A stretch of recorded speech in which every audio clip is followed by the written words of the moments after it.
할렐루야, 우리 주님을 찬송합니다. 오늘도 주님의 은혜로 평안이 여러분의 심령의 강물같이 넘치고 흐르기를 축복합니다. 2023년 7월 18일 화요일입니다. 오늘의 꿀송이 말씀 이사야 7장에서 9장의 말씀입니다. 오늘의 말씀 중에 특별히 그 유명한 이사야 7장 14절을 제가 주목해 봅니다. 지금 제가 듣기에 한국에는 막 그냥 홍수가 지고 덥고 그냥 겁나게 그게 힘들다고 하는데, 여기 남부 아프리카는 이렇게 추운 겨울이 돼가지고 정전이 막 하루에 한 번 나가면 4시간 나가고 막 6시간, 8시간 나가불고 그래갖고 우리는 아주 추위 때문에 더 힘들고 있습니다. 지상에 어디에 살든지 이 땅에 사는 동안은 추위가 있고 더위가 있고 다 고생이 어디에 살든지 다 고생하고 사는 거예요. 어떤 사람들은 너무 힘들어서 막 혼자 눈물을 찔끔 짜고 어려워하고 그러는데 다 그 호강에 초친 거예요. 그것이 너무 호강스러워서 그런 거예요. 그보다 더 힘든 흉년을 당해봐야 웜에 그때가 낫네. 그렇게 생각하고 정신을 바짝 차리고 감사하기 시작하죠. 그냥 힘들어하고 한숨 짓고 그러기보다는 감사하면서 만족하면서 행복해하면서 즐겁게 사는 것이 그게 인생의 지혜예요. 그게 전도서의 가르침이었고요. 이사야 이 선지자의 글은 구약의 복음서라고 불릴 만큼, 제가 전에 설명드린 것처럼 이사야서 안에는 예수님에 대한 예언이 풍성하게 적혀 있습니다. 그 중에 이사야 7장 14절은 너무나 선명하게도 처녀를 통해서 임마누엘 되시는 하나님 아드님이 메시아가 이 세상에 오실 것이 예언되었습니다. 임마누엘, 하나님이 우리와 함께 계시다. 하나님이 우리와 함께 계시다는 그 임마누엘이라는 이름이 예수님 이름이에요. 너무 놀랍지 않습니까? 예수님이 우리와 함께 계시는 것은 하나님이 우리와 함께 계시는 거예요. 나를 본 자는 아버지를 보았다. 그 말씀. 이사야 7장 14절에 그러므로 주께서 친히 징조를 너희에게 주실 것이다. 하나님이 우리와 함께 계신다는 징조는, 가장 큰 징조는 하나님의 아들 예수님이에요. 하나님이 살아계신다는 가장 큰 징조와 표징은 하나님의 아들 예수 그리스도. 하나님의 아들 예수 그리스도를 통해서 하나님을 알게 돼요. 하나님이 우리와 함께 계신 거예요.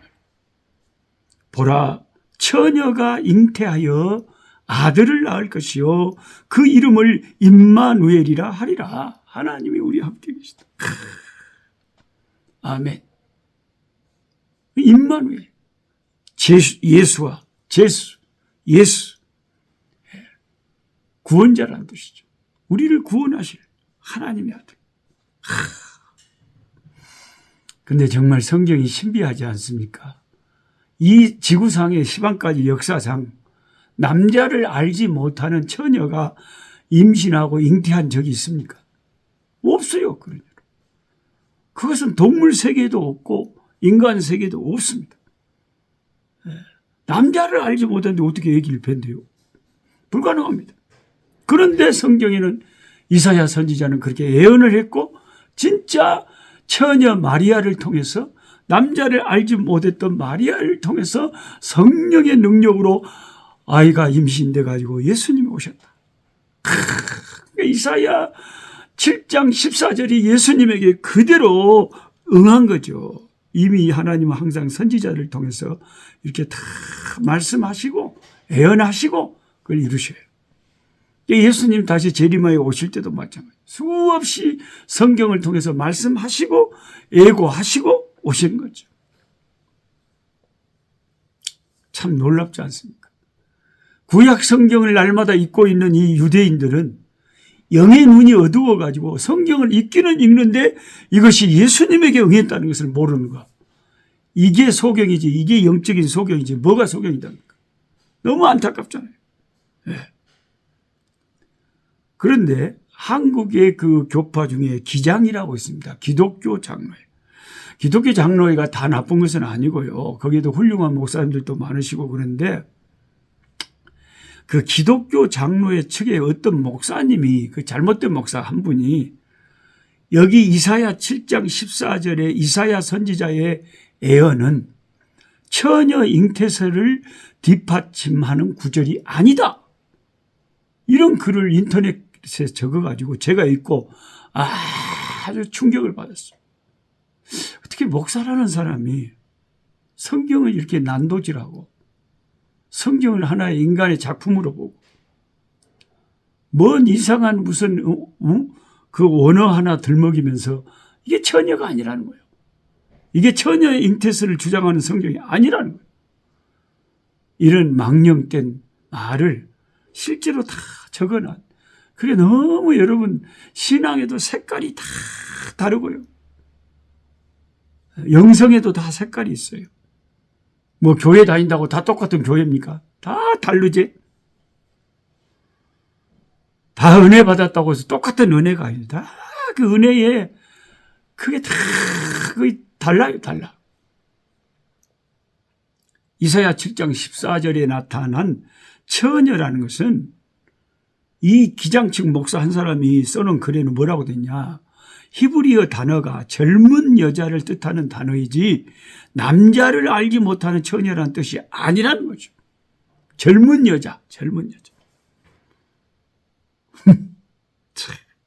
그래서 마태가 인용한 마태복음 1장 23절도 마태가 실수해서 잘못 인용하고 있다는 어처구니 없는 망언을 하고 있습니다. 잘못, 아니, 그러면 이 목사가 지가 사도 마태 성경을 기록한 사도 마태보다 더 아주 그냥 잘하네. 말도 안 되는 소리가 아니에요. 이런 참 희한한 목회자들이 아이고 말도 못한다니까요. 여러분 정말 이 혼잡한 시대에 여러분 정신 차리셔야 돼요. 아무나 따라다니면 안 돼요. 분별력이 있어야지 사람이. 딱 들어보면 아 이게 말씀에 맞다. 이건 이상하다. 이거 바로 분별해야죠. 최근에 제가 전도에 관한 세미나에 특별 참여해서 새벽 2시부터 현지 시간으로 새벽 5시까지 잠도 못 자고 그냥 비몽사몽간에 돈 내고 듣는데 이 세계를 다니면서 한다는 유명한 목사님이 복음을 설명하면서 영생이라는 것은 죽어서 천국 가는 게 아니라 지금 현재 하나님의 풍성한 생명을 누리고 사는 거다. 그 이야기를 하면서 제가 깜짝 놀래가지고 그 목사님한테 항의를 했어요. 목사님, 그렇게 말씀하시면 안 됩니다. 우리 기독교인들의 소망을 그런 식으로 말을 이걸 강조하려다가 저걸 부인해버리면 아니 어떻게 복음을 전하는 사람이 기독교의 핵심 복음 중에 하나인 죽어서 천국 가는 것을 부인해버리면 뭘 어쩌자는 겁니까? 당연히 영생은 단순히 나중에 죽어서 천국 가는 것만 포함하는 것이 아니라 지금 현재에도 그 예수 생명을 누리고 능력 있게 사는 것이 영생이다. 맞습니다. 그러나 그 말을 할 때 왜 죽어서 천국 가는 것이 아니고 그런 소리를 하냔 말이에요. 그게 다 포함된 건데. 그러니까 자기도 모르게 이걸 강조하려다가 말에 실수를 해버린 거예요. 그러니까 여러분 좀 분별력이 있어야 돼요. 뭐 말을 해도 이게 복음에 맞는 말인지 성경에 맞는 말인지. 예? 최근 아프리카를 방문하여 저와 함께 목회자 세미나를 인도한 독일의 루디거 목사님이 우리 모인 수백 명의 목회자 앞에서 눈물을 흘리면서 울면서 비통하게 호소하고 간증을 한 일이 있어요. 그분 말씀을 들어보니까 100년 전만 해도요, 독일 교회가 굉장히 부흥되고 강했대요. 그리고 100년 전에 아프리카의 선교사들을 엄청나게 많이 독일 교회가 파견했대요. 그렇게 힘있게 복음을 증거했대요. 100년 전에 자유주의 신학이 등장하여 그 후로 이제 성경을 문학적으로 인간의 작품으로 접근하기 시작하면서 독일 교회의 부흥의 불길이 완전히 사그라져 버렸다는 것입니다. 이 사탄의 이 장난이 참 너무나 교활하잖아요. 여러분, 사탄이 성경을 공격을 해버리면 우리의 신앙의 근본이 완전히 와해돼 버리는 거죠.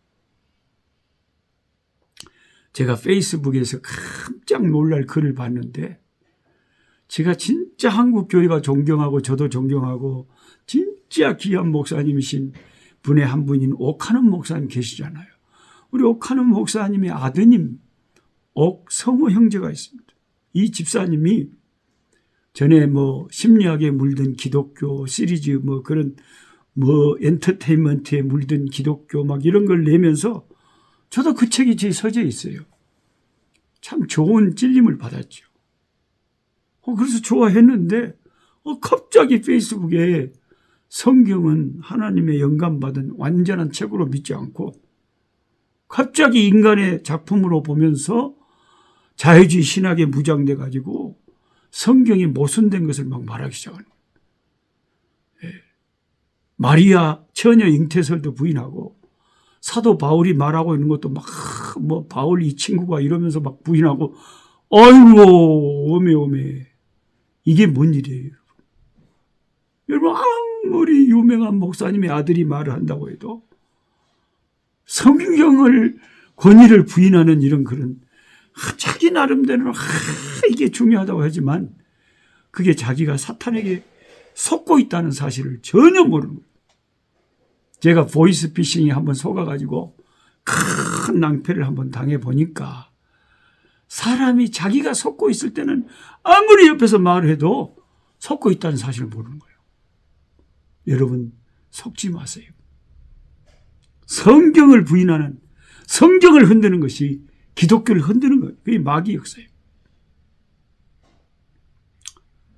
근데 그 기독교 장로의 그 목사가 이사야 7장 14절에 그 처녀 잉태설을 부인하는 그런 글이 기독교 장로의 총회 홈피에 버젓이 실려 있었어요. 제가 그 글을 읽으면서 이 총회는 도대체 이 교단은 도대체 생각도 없나? 이게 자유주의 신학이구나. 이게 이렇게 무서운 거구나. 생각을 했습니다. 여러분, 신앙은 보수적이어야 돼요. 네. 신앙은 보수적. 성경 말씀 그대로 믿어야 돼요. 인간의 머리를 갖고 하나님 말씀을 재단하기 시작하면 그때부터 사탄에게 완전히 농락당하기 쉬운 거죠. 우리는 이사야 7장 14절을 읽으면서 우리 주 예수님께 그 애언이 그대로 응했고 처녀 마리아를 통해서 임마누엘 우리 구주 예수님이 오셨다는. 그래서 기독교는 애언이 돼 있고 그 애언이 그대로 이루어지는 이런 생명의 종교라는 것. 이것을 꼭 믿으시기 바랍니다. 하나님 아버지, 우리는 성경이 하나님의 말씀임을 믿습니다. 선지자들을 통해서 하신 말씀이 다 우리 주 예수 그리스도를 통해서 이루어짐을 믿습니다.